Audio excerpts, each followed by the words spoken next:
मम्मीकडे त्यांच्याकडे गेले होते ना, तेव्हा मम्मीने मला तूप दिलं होतं आणि माझ्याकडे होतं अगोदरचं थोडंसंच राहिलं होतं.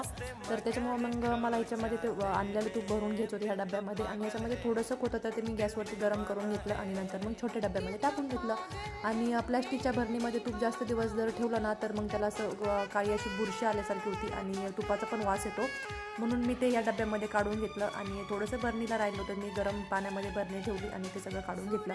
दुपारची वेळ झाली होती, सोमवार होता मला आणि कालचा रविवार होता, तर भूक लवकर लागलेली होती म्हणून मी ते मस्त अशी पोळी कडक करून घेतली होती आणि मेथीच्या भाजीसोबत खूप छान लागते. संध्याकाळची वेळ झालेली होती, पिल्लूला जेवायसाठी एकटीच होती ती, तर मग तिच्यासाठी पोळी बनवून घेतली आणि नंतर मग आम्हाला सोमवार होता तर आमच्या दोघांसाठी तर साबुदाणा बनवायला घेतलेला होता.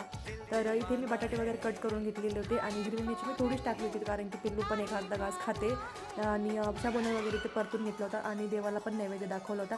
तर चला व्हिडिओ इथेच एंड करते, भेटू पुढच्या मिनी ब्लॉगमध्ये. बाय.